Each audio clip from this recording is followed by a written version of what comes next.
할렐루야. 하나님의 은총이 풍성한 주일이 되기를 바랍니다. 오늘도 지난 주일에 이어서 선교 헌금 작정을 설교 후에 하게 되겠습니다. 선교에 헌신한 교회는 살아있는 교회요, 또 생명 있는 교회요, 주님의 마음이 담겨 있는 교회입니다.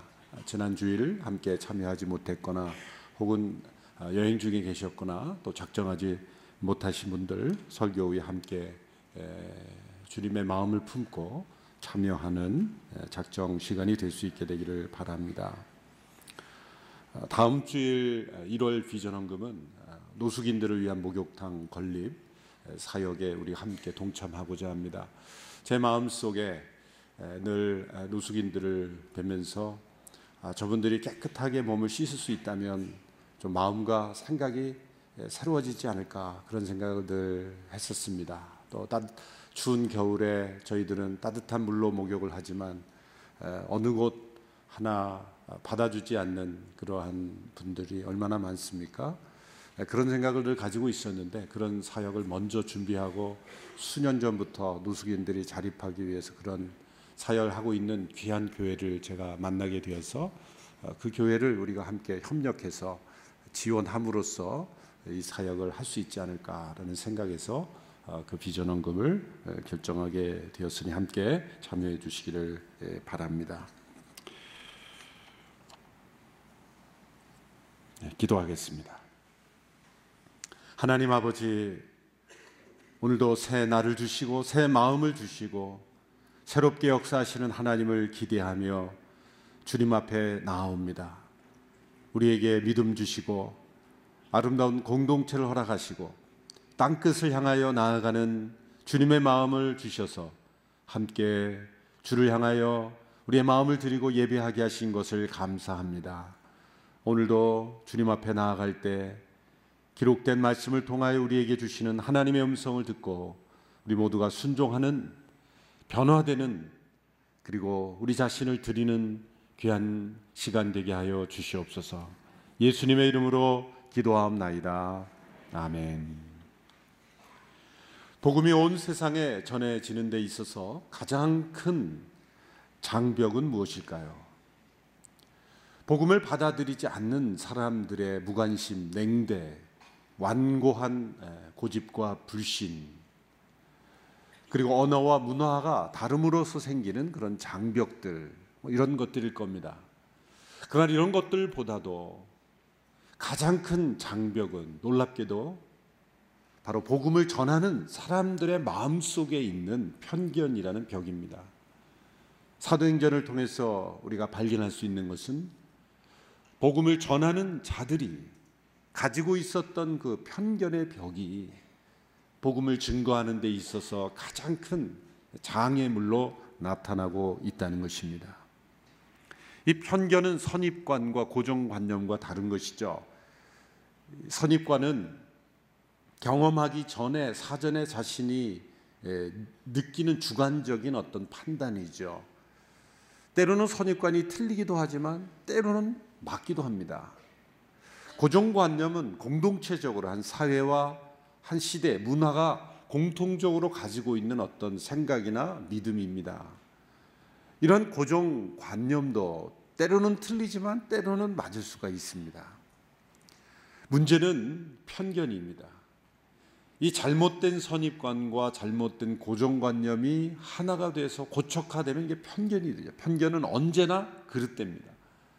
언제나 치우친 생각을 가지고 어떤 사람이나 어떤 사건을 대하게 되는 거죠. 사람들의 마음속에 있는 이 편견이 얼마나 우리 자신을 무섭게 만들고 특별히 하나님의 이 복음이 증거되는 데 있어서 얼마나 큰 장애물이 되는지 모릅니다. C.S. 루이스라는 유명한 문학가의 일 가운데 이런 이야기를 읽었는데 참 제가 놀랐습니다. 참 뛰어난 문학가, 어릴 때 그가 6, 7세 되던 때 아버지에게 이런 질문을 했다는 거예요. 아빠, 저는 프랑스 사람들에 대해서 편견이 있는 것 같아요. 6, 7세 때인데 그래 아빠가 물었습니다. 왜 그런 거 같니? 그랬더니 루이스가 이렇게 대답했다는 거예요. 그걸 알면 편견이 아니죠. 대단한 사람이죠. 편견은 바로 그렇습니다. 이유 없이 속단하는 거예요.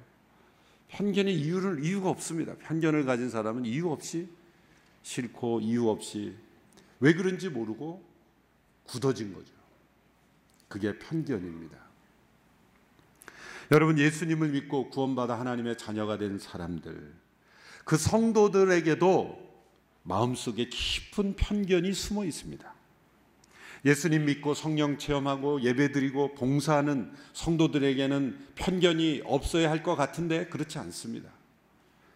하루아침에 오랫동안 형성되어 온 그런 마음에 심겨진 편견이 순식간에 사라지지 않습니다.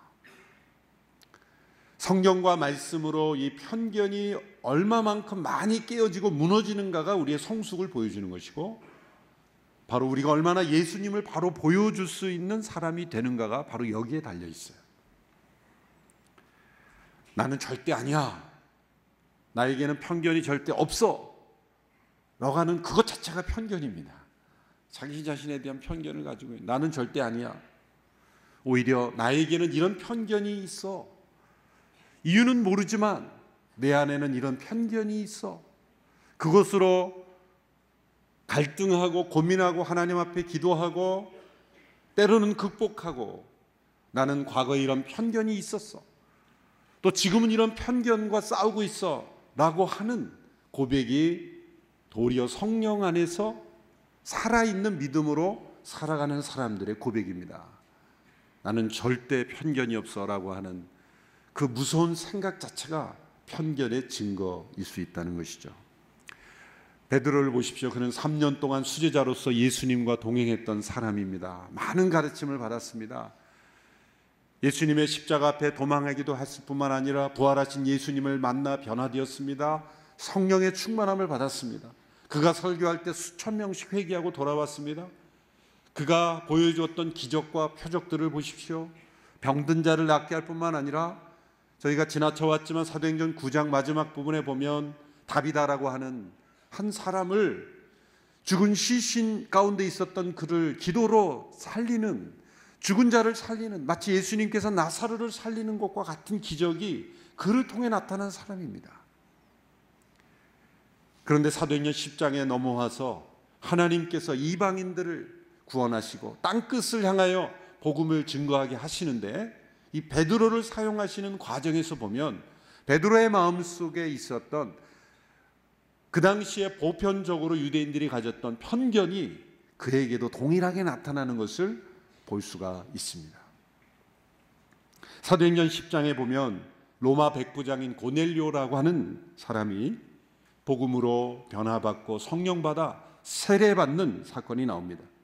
이 과정에서 베드로는 당시에 유대인들의 마음속에 있는 편견을 가지고 이 사건을 대했습니다. 고넬료는 로마의 고급 장교였습니다.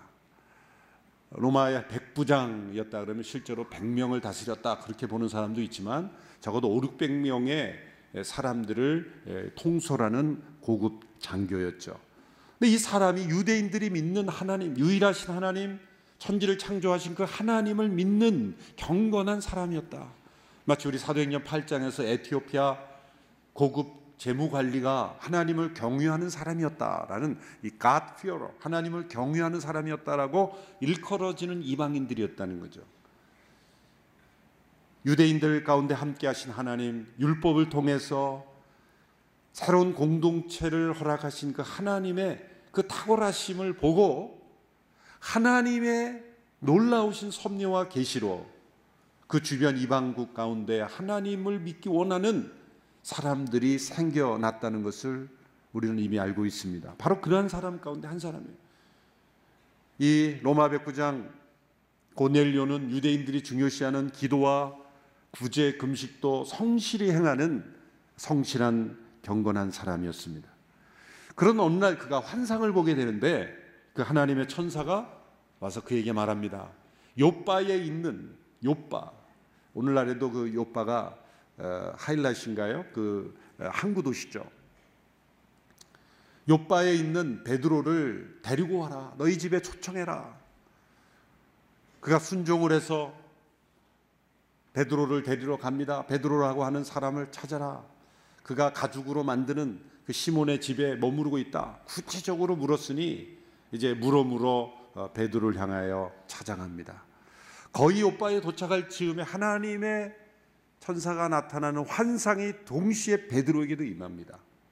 베드로에게 어떤 환상이 임했습니까? 그가 출출해서 배가 고플 즈음에 음식을 생각하고 또 음식을 마련하고 있는 중에 하늘에서 보자기가 내려옵니다.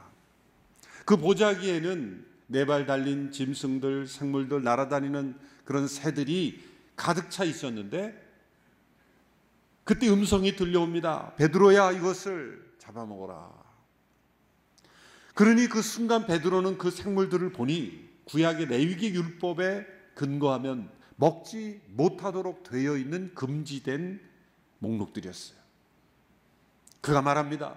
그럴 수 없습니다. 절대로 그럴 수 없습니다. 말도 안 됩니다. 우리 번역에서는 말도 안 됩니다. 주님, 저는 불결하고 더러운 음식은 먹어본 적이 없습니다. 철저하게 유대인으로서 그 음식법을 지켜왔다는 것이죠. 하나님께서 말씀하십니다. 하나님께서 깨끗하게 하신 것을 불결하다고 하지 마라.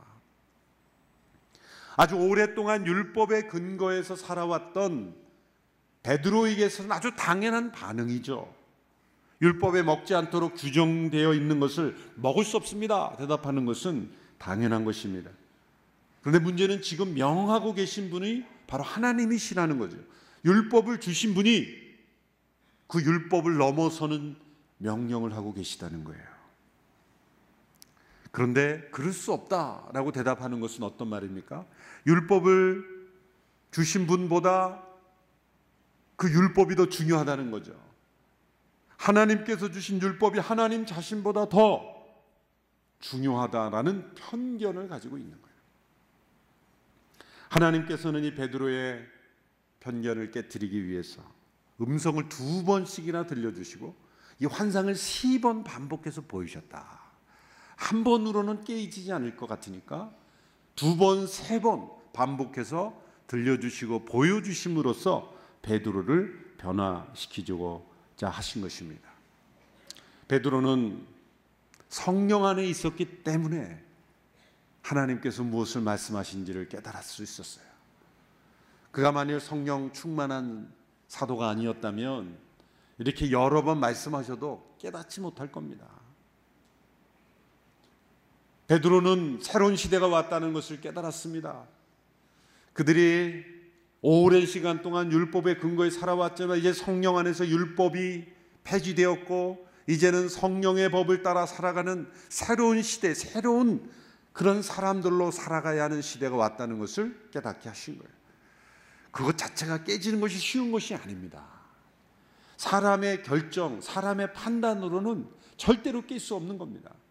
성령 안에서 이런 하나님의 특별한 계시를 통해서 깨트리지 않으면 깨어질 수 없는 그러한 사람들의 마음속에 깊이 있는 그런 편견이었다는 거죠.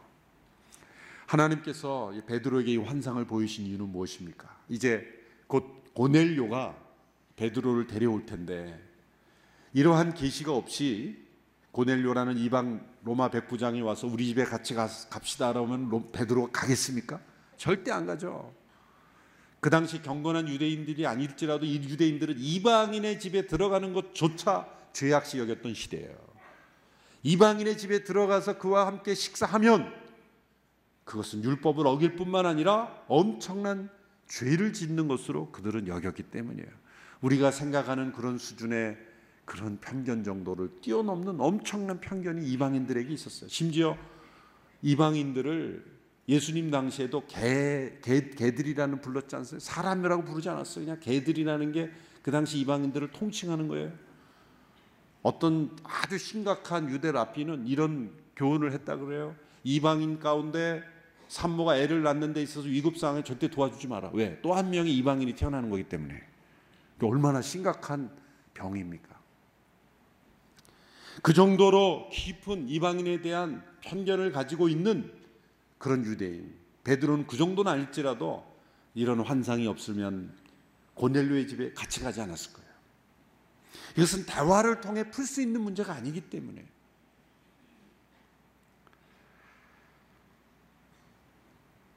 하나님께서 이 고넬료와 베드로 양쪽에 보여주신 환상과 계시를 통해서 베드로는 고넬료를 받아들이게 되었습니다. 오늘 본문은 그래서 고넬료를 따라 베드로가 고넬료의 집에 가죠. 가이사라는 이 해변에 있는 아주 아름다운 도시죠. 시저, 가이사라, 아우구스투스 시저를 이렇게 높이기 위해서 가이사라라는 그런 명칭을 붙였지 않습니까? 그 집에 가서 고넬료가 어떻게 베드로를 찾아오게 됐는지 그 하나님의 계시와 자신의 체험을 고백하는 가운데 베드로가 고넬료에게 그가 무엇을 깨달았는지, 무엇을 체험했는지를 고백하는 내용이 바로 오늘 우리가 함께 살펴보게 되는 본문의 내용입니다. 이 베드로의 고백을 들어보면 그의 마음속에 있는 유대인으로서 가지는 편견이 어떻게 깨달았게 되었는지, 어떻게 부서지게 되었는지를 고백하고 있습니다. 이 베드로의 고백을 보면 이런 표현들이 종종 나오죠. 내가 깨달았다. 내가 깨달았다. 내가 깜짝 놀랐다. 베드로와 그 할례받은 유대인 신자들이 깜짝 놀라게 됐다. 여러분, 깨달았다, 깜짝 놀랐다 이런 표현들은 무엇입니까? 무엇인가 내가 예전에 그렇지 않다라고 생각되는 것들이 깨져 나갔다는 거예요. 여러분, 복음이 증거되는 일에 있어서 복음이 증거되면 복음을 받아들이는 사람들에게서 그런 놀라움과 깨달음이 임하는 것은 물론이거니와 반드시 복음을 전하는 사람들에게서 어떤 깨달음과 깨어짐이 반드시 나타납니다. 그게 복음 증거의 역사에서 나타나는 거예요. 사도행전의 역사에서 나타나는 거예요. 복음을 신실하게 전하는 사람일수록 놀랍게도 자기 자신에서 많은 것들이 깨어지는 거예요. 많은 것을 깨닫는 거예요. 복음을 수십 년간 전하면서 선교 사역을 하면서 어쩌면 나는 아무것도 깨닫고 깨어짐이 없어라고 말한 사람은 수많은 사람들을 괴롭힌 사람일 거예요. 자신은 아무것도 깨닫지 않고 아무것도 깨어지지 않고 아무것도 변화되지 않고 아무것도 달라지지 않고 복음을 전하면서 자기 자신에 대한 변화는 하나도 체험하지 않고 나는 열심히 전해서 많은 사람이 변화됐다. 그건 착각일 겁니다. 아마 수많은 사람들을 복음 전한다고 하면서 괴롭힌 사람일 수가 있어요. 진짜 복음이 전해짐으로 그 복음을 듣는 사람들이 변화된 그러한 일에 쓰임받는 사람이라면 바로 이 베드로와 같이 내가 이것을 깨달았어. 내가 이것이 깨어졌어. 내가 깜짝 놀랐어. 너무나 놀라웠어. 그러한 고백이 반드시 나타나는 거예요. 여러분, 오늘의 지난 30년 동안 선교에 열심히 함으로써 사실은 우리 자신이 많이 깨달은 거예요. 우리가 변화된 겁니다. 우리를 통해서 우리가 파송하고 후원한 선교사님들을 통해서 많은 일들이 일어났지만 사실 우리 선교사님들이 많이 깨어진 거예요. 우리 자신이 변화된 거예요. 만일 우리 자신이 어떤 깨달음도 없고 깨어짐이 없다면 우리는 잘못하고 있는 겁니다. 우리의 일을 하고 있는 거예요. 복음을 전하지 않고 한 이념을 전하는 것뿐일 수도 있어요. 생명의 복음을 전하지 않고 어떤 사상이나 우리가 즐거워하는 일을 하고 있을 수도 있는 겁니다. 복음이 성령 안에서 전해지는 곳에는 반드시 이렇게 전한 자의 깨어짐이 있습니다.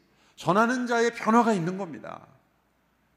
여러분, 우리가 선교험을 작정하고 함께 선교에 참여함으로써 여러분, 우리 자신이 변화되는 축복을 얻게 되는 거예요.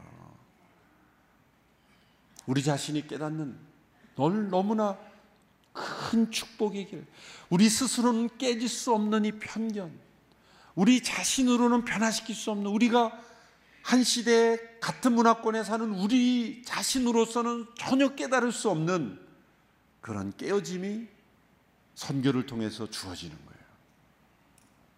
이 베드로의 고백을 보십시오. 그가 무엇이 변화되었고 무엇이 깨어졌는가? 첫째로 그는 자신 안에 있는 인종적인 편견이 깨어지고 하나님께서 모든 사람들을 받으신다는 것을 깨달았다는 거예요. 우리 너무나 당연한 거라고 생각하죠. 그런데 베드로가 유대인으로서 가졌던 그 깨달음과 그 변화는 큰 변화였던 거죠. 오늘 본문 34절 35절의 말씀을 보십시오. 같이 함께 읽겠습니다. 시작. 그러자 베드로가 말하기 시작했습니다. 이제야 내가 깨달았습니다. 참으로 하나님께서는 사람을 겉모양으로 차별하지 않으시고 하나님을 경외하고 의를 행하는 사람들이라면 어떤 민족이든 받아주신다는 것입니다. 이제야 내가 깨달았습니다. 참으로 하나님은 사람을 겉모양으로 외모로 차별하지 않으시고 모든 민족을 받으시는 분인 줄 깨달았습니다. 여러분, 이런 깨달음이 우리 가운데 있습니까?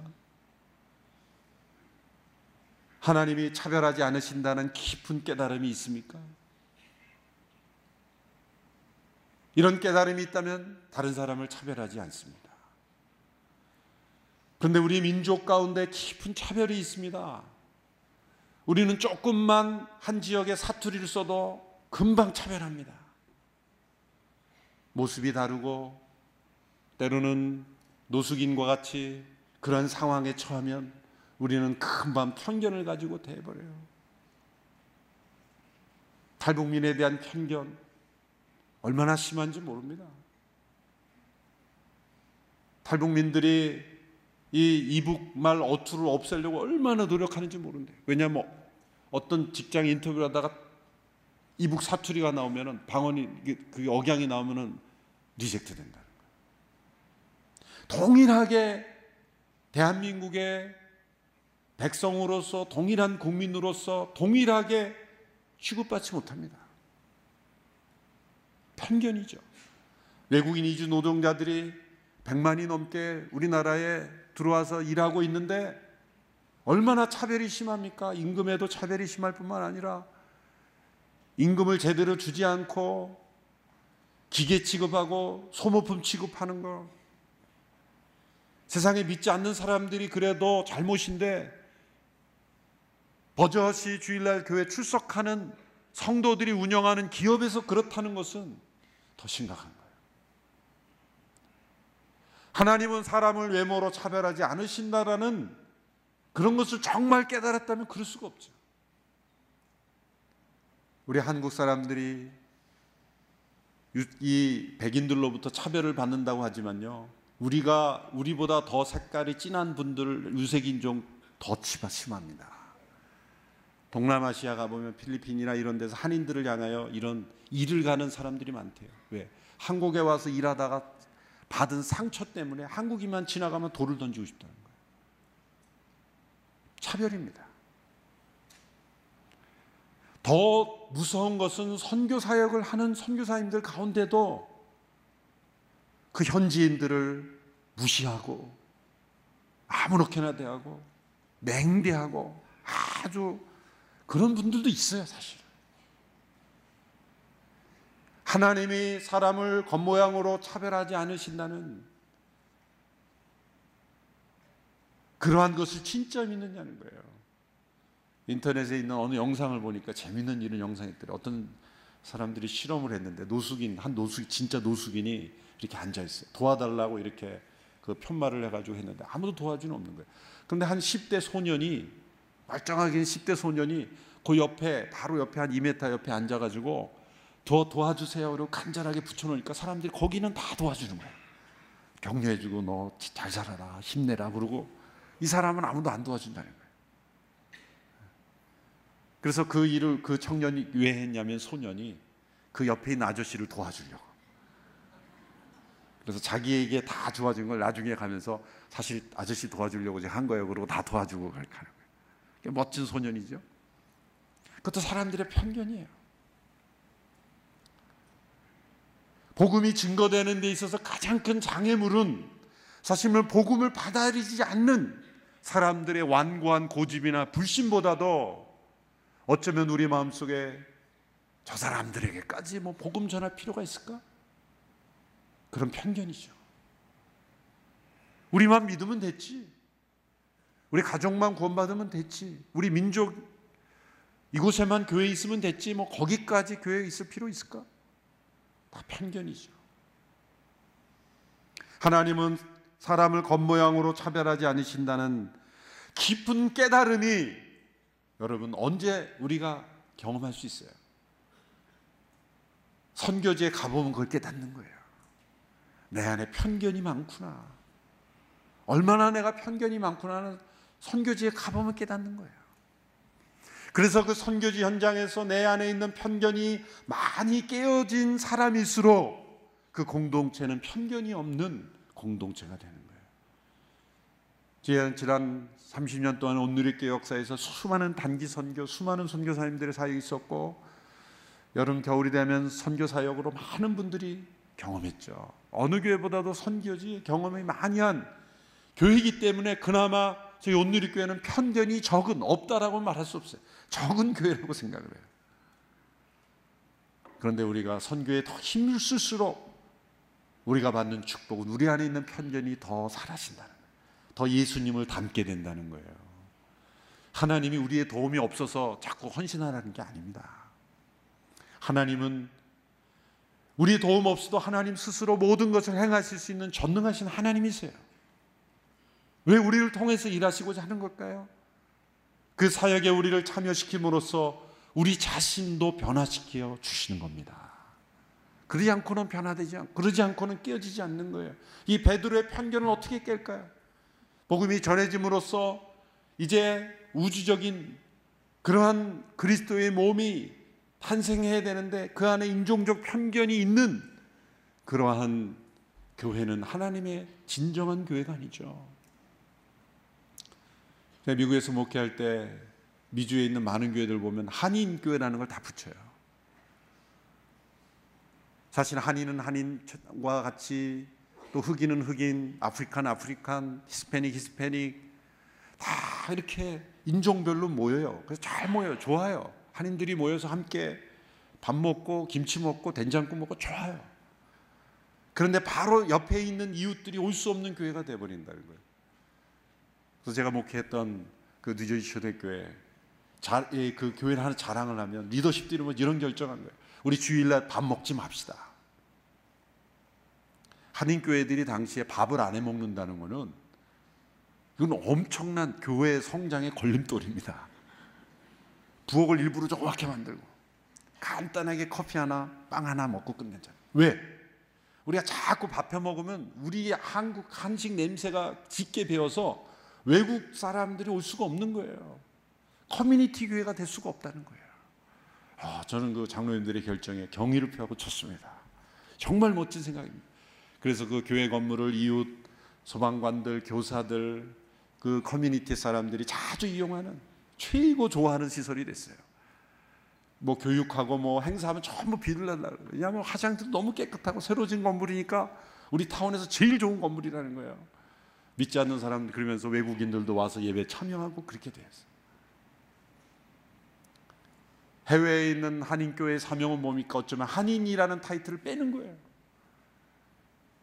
여러 인종들이 함께 참여할 수 있는, 저희 온누리교회는 정말 몇십 년 전부터 온누리 미션을 통해서 외국인 그런 이주자들이 예배드리는 한국어, 1어, 중국뿐만이 아니라 그런 큰 나라들뿐만 아니라 미얀마, 러시아, 인도네시아 수많은 언어들의 예배가 함께 있었죠. 그런 한 공동체를, 편견을 내려놓고 한 공동체를 이룰 수 있는 그런 교회, 그런 교회가 진짜 교회입니다. 저분들이 왜 여기 와서 이렇게 우리도 공간 없는데 와서, 그게 아니죠. 오히려 우리를 내려놓고 그분들에게 어떻게 하면 좋은 장소를 줄 수 있을까? 그런 마음을 품는 것이 진짜 교회다운 교회라고 믿습니다. 베드로가 고넬료의 집에 방문한 것이 알려졌을 때 어떤 일이 일어났을까? 11장에 보면 예루살렘에 있는 유대인 신자들이 베드로를 어떻게 대했는지 보십시오. 11장 2절 3절에 보면 이렇게 되어 있습니다. 그래서 베드로가 예루살렘에 올라갔을 때 할례 받은 신자들이 그를 비난하며, 당신이 어떻게 할례 받지 않는 사람의 집에 들어가 그들과 함께 식사할 수 있어? 예상했던 문제입니다. 비난을 받은 거예요. 당신이 어떻게 이방인의 집에, 이것이 그 당시에 사람들의, 유대인에게 있었던, 믿는 사람들이었음에도 불구하고 성령을 경험했던 사람에도 불구하고 있었던 편견이에요. 베드로가 자초지종을 설명하니까 그들에게도 변화가 일어났어요. 11장 18절에 그들이 이렇게 대답했어요. 같이 읽어볼까요? 시작. 그들은 이 말을 듣고 더 이상 할 말이 없었습니다.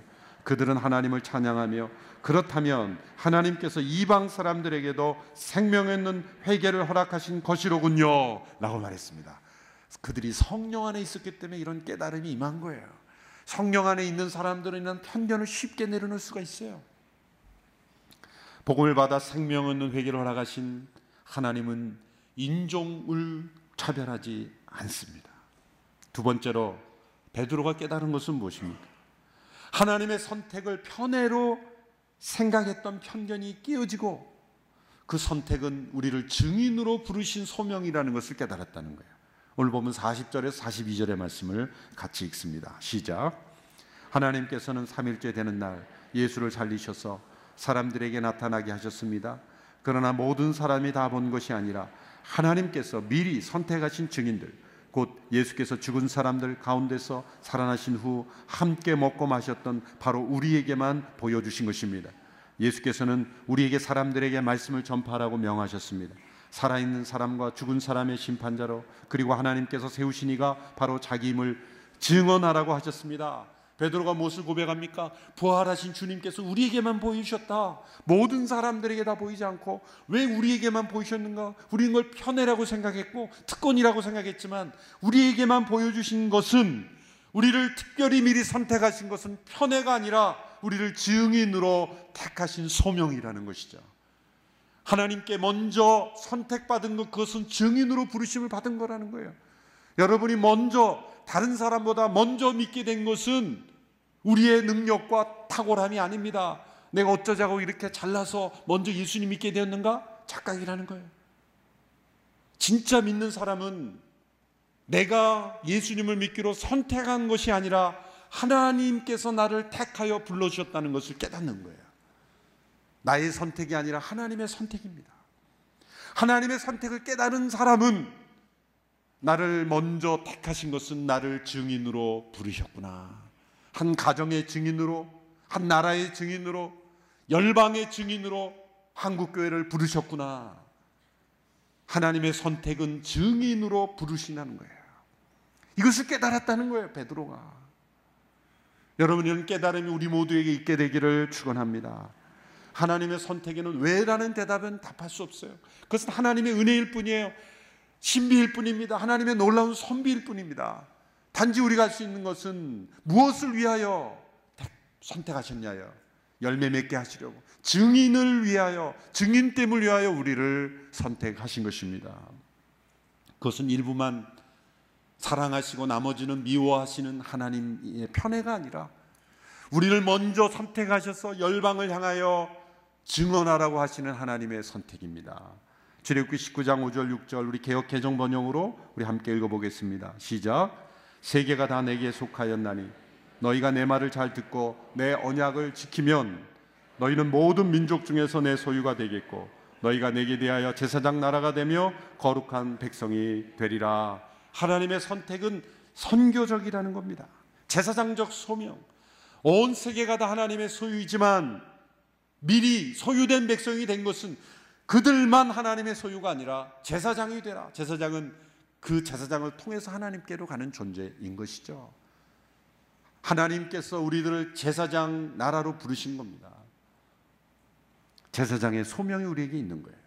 미리 선택받은 자가 이 증인된 소명을 감당하지 않으면 그것은 편견에 사로잡힌 거예요. 하나님이 나만 사랑하시는구나, 우리만 사랑하시는구나, 지독한 편견, 이것이 깨어져야 되는 거예요. 우리는 이 선교에 참여함으로써 하나님이 하실 수 없는 일을 우리가 대신하는 게 아닙니다.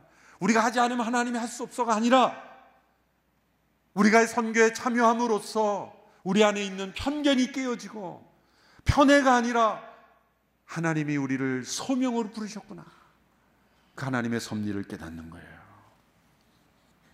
하나님께서는 미리 택하신 자들을 통하여 복음이 전해지기를 원하십니다. 왜 굳이 베드로를 고넬료에게 보냅니까? 그냥 직접 고넬료에게 나타나셔서 변화시키셔도 고넬료는 변화될 수 있는 사람이에요.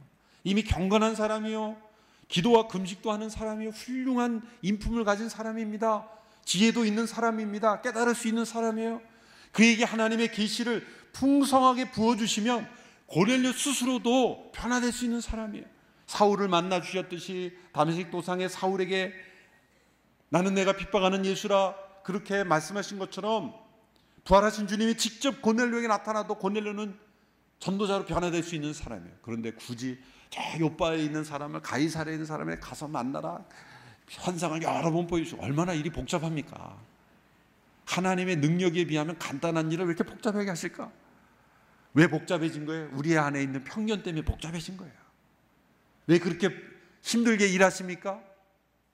그것은 고넬료만 구원받는데 목적 있는 것이 아니라 아름다운 하나님의 공동체 그리스도의 몸을 이루기 있어서 먼저 믿는 자들이 선택된 자들을 통해서 이 증언이라는 과정을 통해서 함께 변화되도록 하시기 위한 하나님의 계획이에요. 굳이 안 가겠다는 요나를 왜 보냅니까? 너 안 가? 안 가면 마. 너 말고 사람 많어.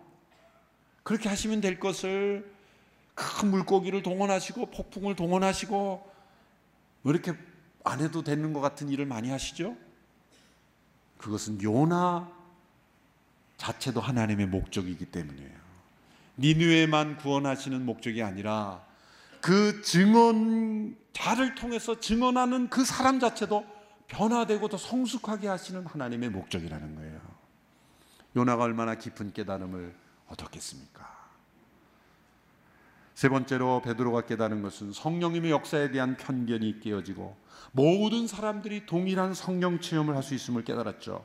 44절에 47절의 말씀을 보십시오. 같이 읽습니다. 시작. 베드로가 이렇게 말하고 있을 때 말씀을 듣고 있던 모든 사람에게 성령이 내려왔습니다.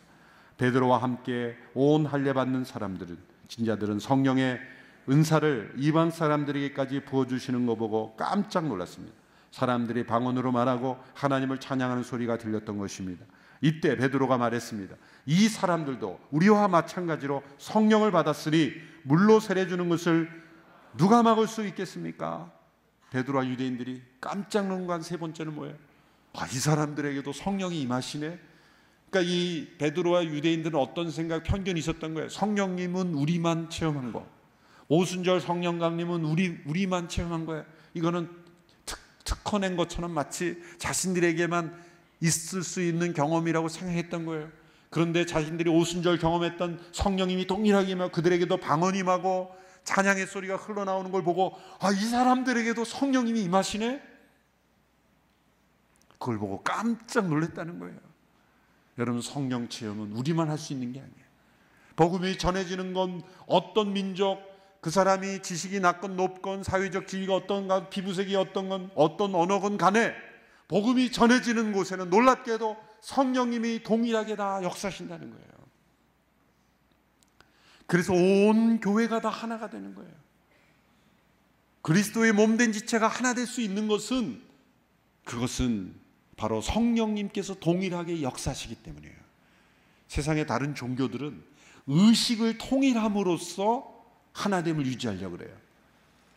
동일한 종교는 어떤 의식, 제도, 의복 이런 걸 다 통일함으로써 합니다. 저희는 의복 통일 안 해요. 입고 싶은 대로 입고 만들고 싶은 대로 만들고 그래요. 중요한 것은 동일한 성령님이 임하신다는 거예요. 그래서 제도와 문화와 언어와 모양은 달라도 함께 예비하면 동일한 성령님께서 역사하시는 공동체가 된다는 거예요. 여러분, 성령님이 주의 말씀을 듣는 이들에게, 모든 이들에게 임했어요.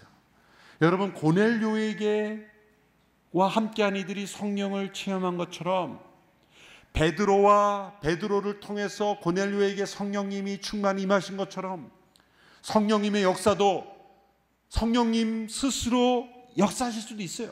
그런데 하나님께서는 성령 안에 있는 사람들을 통해서 성령님께서 임하시기를 원하신다는 거예요. 왜? 한 성령님을 깨닫게 하시려고. 성령님은 미리 선택한 사람들을 통해 성령의 역사가 그들에게도 나타나기를 원하신다는 거예요. 그러니까 그 땅을 밟아야 되는 거예요. 그들을 만나야 되는 겁니다.